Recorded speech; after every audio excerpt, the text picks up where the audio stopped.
Good morning, everybody. Thank you, Satyajit,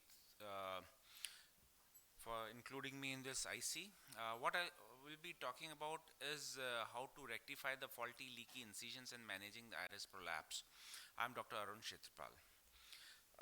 Good phaco incision is not only it is critical to the success of cataract surgery, but it also gives you a good access to the cataract and helps to maintain the fluid balance. Good phaco incision should ideally induce minimal astigmatism, seals securely, and not only that, it gives a quick recovery to the patient. So the incision is the very first step in the phaco surgery, and it should be a perfect incision. And in case you're not able to make a perfect incision, I'll be talking about how to deal with that. So faulty leaky incisions, if it's there intraoperatively, it increases the chances of complications. There's a fluid imbalance, there's a certain amount of fluid is coming in, but more amount of fluid is being going out of the anterior chamber. So there's a basically fluid imbalance, and this can lead to surge. Once the surge occurs, there are more chances of posterior capsular rupture and endothelial damage. Not only that, post-operatively, if your incision has not sealed properly, you can land up with a shallow AC or even endophthalmitis. If the fluid can come out of the anterior chamber, it can go back into the anterior chamber if the incision is not properly sealed. So what are the factors which affect the integrity of incision? It is the size of the incision, the plane of the incision, whether it is a uniplanar or a biplanar or a triplanar incision, and of course the structure of the incision. So we'll be taking all these one by one. So a size of the incision, our oversized incision will leak.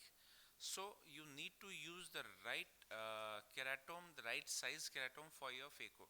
If you're using a 2.2 millimeter tip, use a 2.2 millimeter keratome, and if you're using a 2.8 millimeter tip, use a 2.6 or 2.8 millimeter keratome. So you need to use the proper keratome. Oversized incision can lead to leakage, iris prolapse, and of course fluid imbalance, as I just told you. The other way should not be there. There should not be a tight incision. The tight incision can give rise to incision burns and again fluid imbalance. So the amount of fluid going into the eye will be less as against the fluid which is being aspirated. So the incision size should be appropriate. So just one video, if you can appreciate that the main incision is very well sealed. It is snugly fitting the sleeve of the phaco, but look at this side port incision. You can see a lot of fluid coming out of the side port incision. Now this is not desired.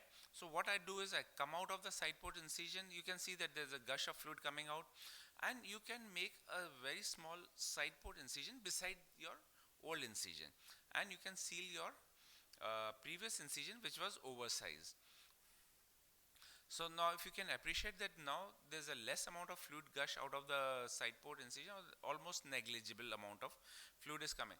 So if you detect that early in the surgery that your incision is not proper, it is advisable to switch to another incision or make another incision which is which is better, and this time you can make a proper incision. Now if you have a disproportionate size of incision, so this will lead to, if you can appreciate, there's an iris prolapse. I am doing my IA through the main port incision. So the main port incision is 2.2, but there's a slight iris prolapse because this is an oversized incision.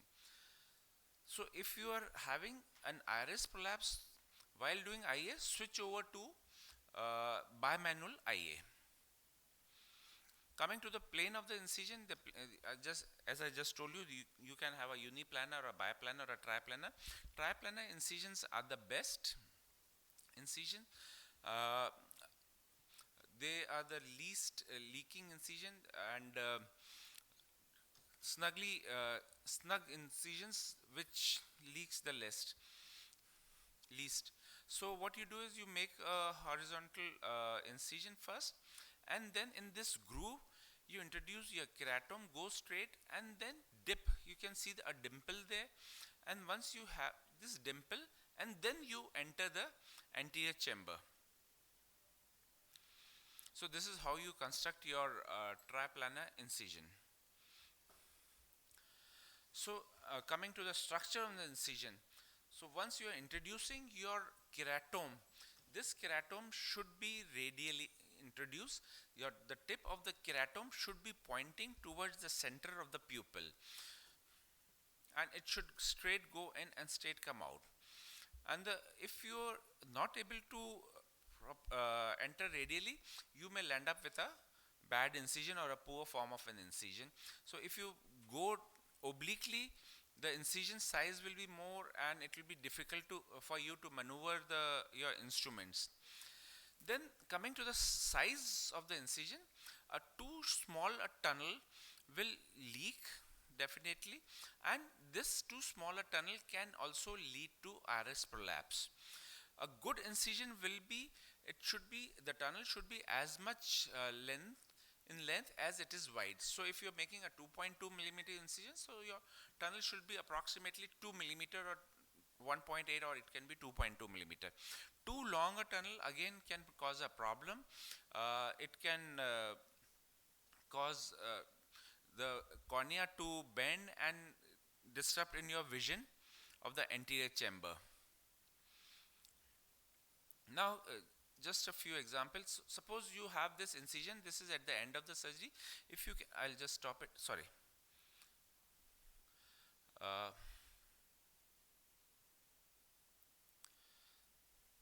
So here is an incision. You can see that this incision is leaking. The moment I put a trypan glue, it is washed away. The sedal stress is positive here. So what you do is you make an incision in the roof of the tunnel, a partial thickness incision with your side port knife, and then you hydrate this incision. So once you hydrate this incision, your main incision becomes watertight. So I have hydrated the roof, and now you can see that the trypan glue is not flowing away, it's there. One more example of the same thing. Here you can see the main port incision is leaking. The moment I put the trypan glue, it just flows away, whereas the side port incision is well sealed. The trypan glue stays there. You make a partial thickness incision on the roof of the tunnel,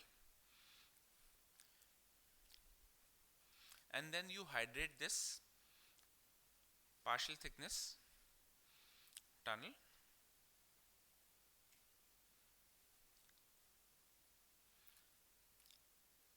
and then there is no leakage from the.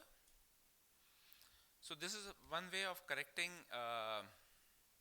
your leaking incisions. Similarly, I'll just cut it short. You can do it for the side port incisions as well. You can hydrate the side port incisions as well if they are leaking too much.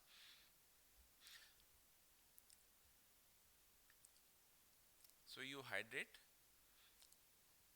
at the roof of the incision, and then your incision becomes watertight. So you can appreciate there is hardly any flow of the dye.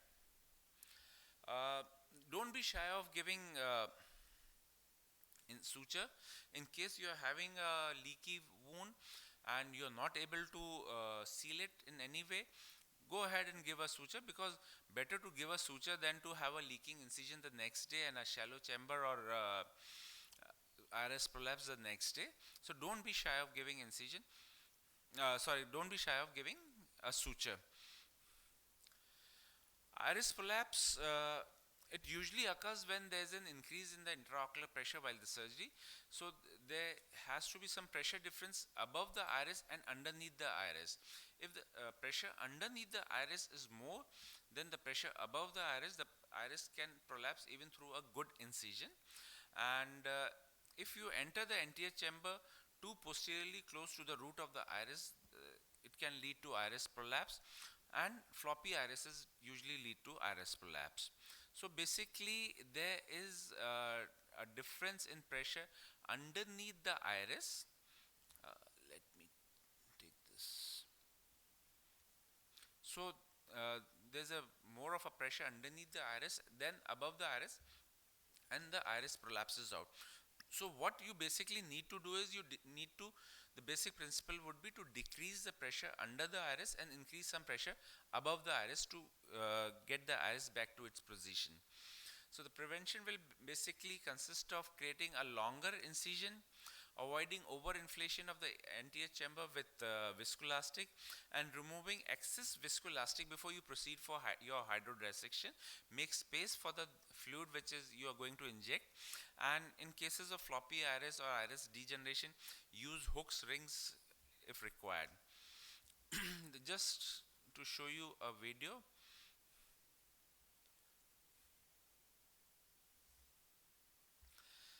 So here the surgeon has completed the phaco and now he is preparing to inject a lens and injecting some viscoelastic into the posterior into the bag, and due to the overinflation you can see that there is an iris prolapse. So how do you manage this? Sorry, this is the repetition. So what is the intraoperative management for an iris prolapse? If you detect iris prolapse early in your surgery and it is repeatedly coming out, you can very well change your incision site. You can seal your original incision and move on to another comfortable site. You must always resist the urge to reposit the iris. Once you reposit it again and again, the iris becomes more floppy, it becomes more, the pigment, there's more release of the pigment, and the chances of iris prolapsing out becomes more. What we do is we first gently try to massage the anterior lip of the incision, and this usually gets the iris back into its position.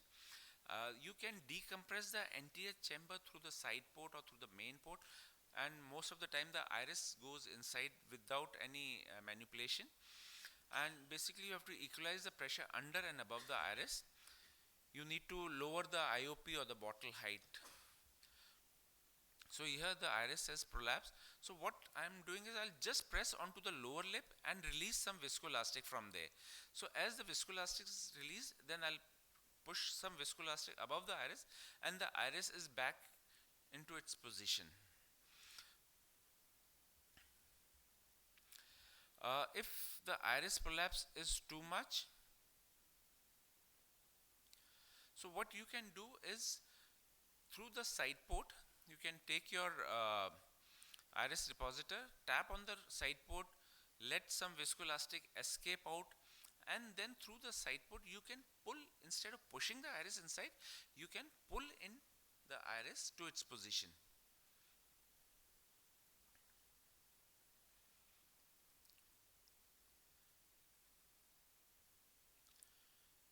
This is another case where the iris prolapse has occurred. So here I am pushing the iris inside. This is a case where there is an iris degeneration, and then I am doing a hydrodissection. I haven't decompressed the sac much, so the iris comes out again. Now since there is an iris degeneration, you can appreciate that the iris is coming out again and again. Because of the time, I'll just skip on to the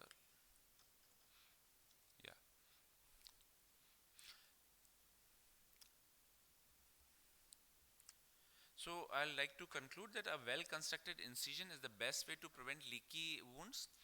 A systematic approach is needed to tackle leaking incision, and approach should be individualized. You don't have to go with a fixed mindset ki I'll do this and then I'll do this. And there should be minimum handling of the iris, and incision size should be appropriate. Thank you very much for your attention.